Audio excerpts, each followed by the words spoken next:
story. This is your story, and this is my story. The evidence we have currently demonstrates that life on Earth appeared roughly 4 billion years ago. Humans arrived maybe 200 to 300,000 years ago. Listen to this story, which is yours, and decide what you want to do with it. In truth, this story does not begin on this planet at all, but with a star. A star as beautiful and incredible as all of the other stars in the sky, as amazing as our sun. This star exploded, and in it created a rapid torrent of energy, expanding out in all directions, in all dimensions. From this explosion of energy laid the foundation for new life, new creations, and new manifestations to take place. One such manifestation was our solar system and all of our planets. In the beginning, our planet was a collection of dust and rock particles, a hard-shelled ball. Volcanoes show us what the Earth used to look like and how it evolved. Volcanoes became like a furnace, creating water in liquid form through evaporation and heat emerging from within the crust of the Earth. Water formed vessels like bloodstreams across the face of the planet, and many oceans became heavy with salt. The mineral and rock formations within the Earth gave a means for crystals to form. And crystals contained a natural biological geometry for a higher consciousness to emerge. Where did biological life first spark? Scientists believe primitive life forms called archaeobacteria, blue-green algae, was the first form to turn to the sun for energy and reproduce and evolve.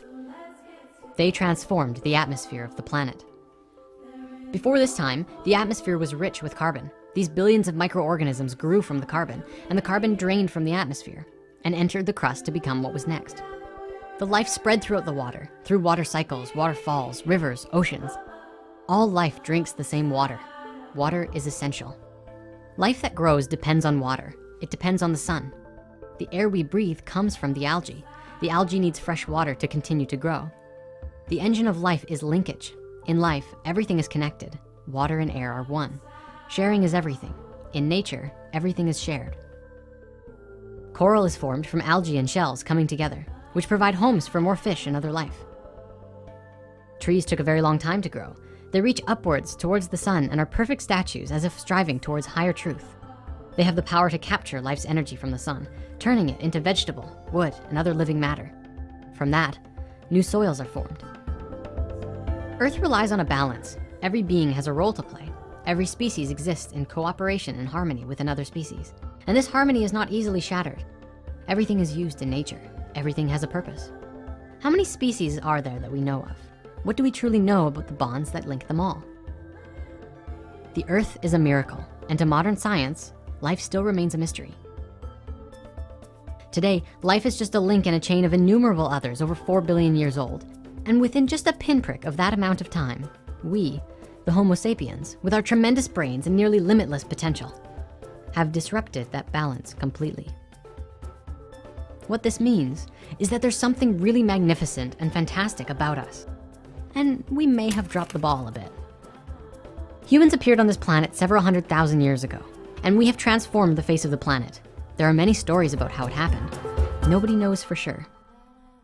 The ancients speak of sky people who came down and began inhabiting the lands, of lost civilizations and cities which functioned more in tune with themselves. These records come from our ancestors nearly 6,000 years ago, which today we believed was our first civilization. Regardless of where we came from, we can see what has happened since we have arrived. This is what we're going to look at. We're going to do it in short form because it's really depressing. So just bear with me while we go through this.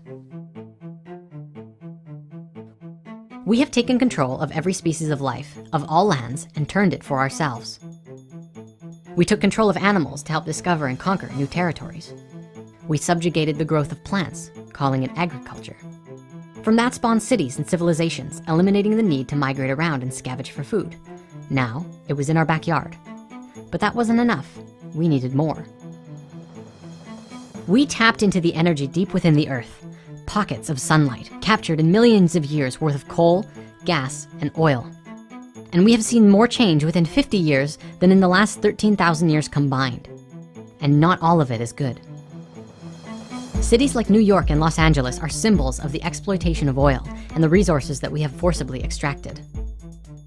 There aren't many farmers left, and the industrialized farming actively poison our foods with pesticides, which in turn poisons us. Don't believe me? Just ask the food workers wearing radiation suits.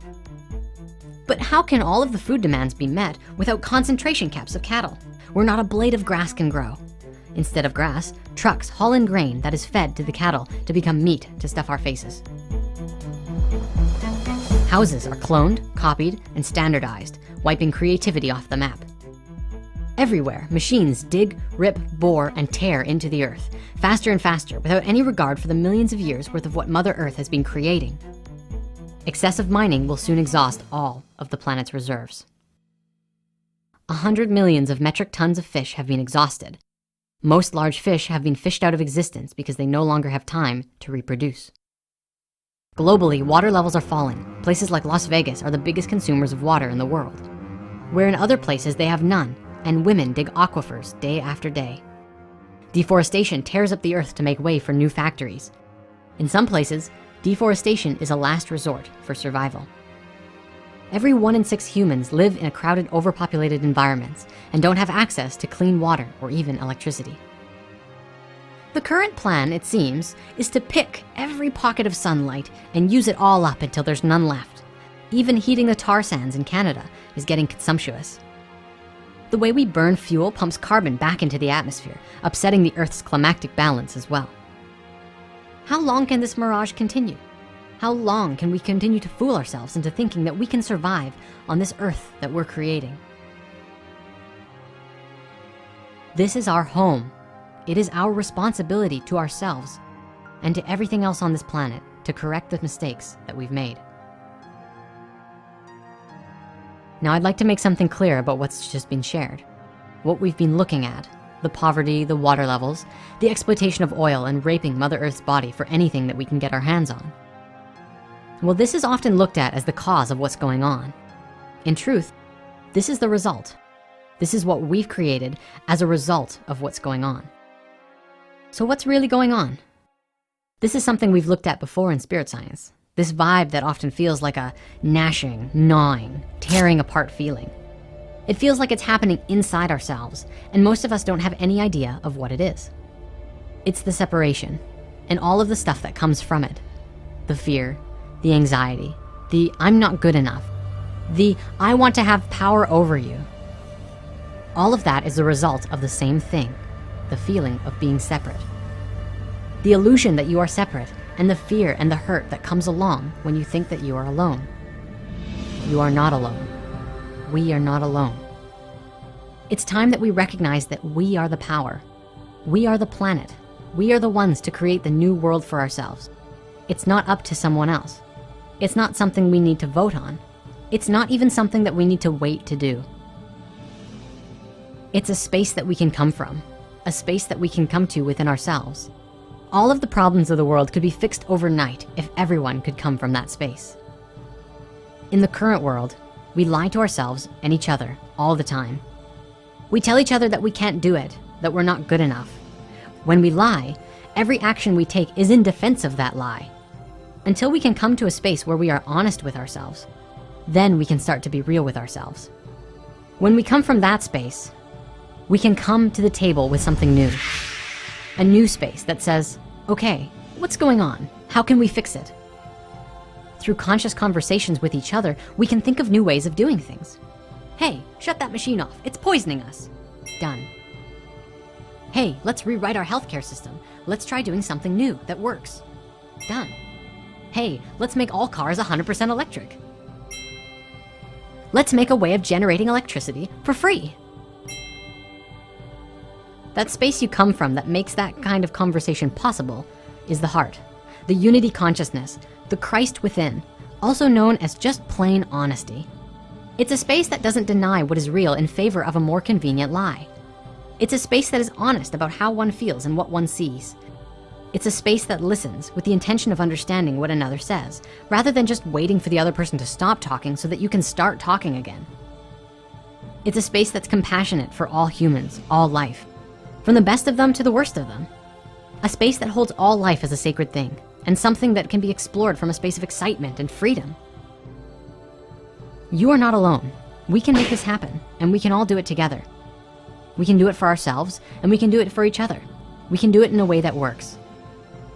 In fact, the only way to do it is to do it together, not on your own, not as the sole leader of the movement, but together. You're involved, I'm involved, and we're both doing what we love and loving what we do. And from that space, anything is possible. True freedom is the absence of limitation, the presence of possibility. Think of it this way. The ancient civilizations understood all of this. They didn't have the technology that could create the powerful life for themselves, an amazing life full of wonder and awe. See, today we have all that technology to be able to do that, but none of the awareness of how to make it happen. It's very much Fibonacci. With Fibonacci, we take what we had previously and what we have now and add them together. We take the best of both worlds, the technology and the awareness, and we put them together. It's the natural way of doing things, so that we exist in abundance, exist in growth, exist in harmony, just like the rest of nature. It's by design.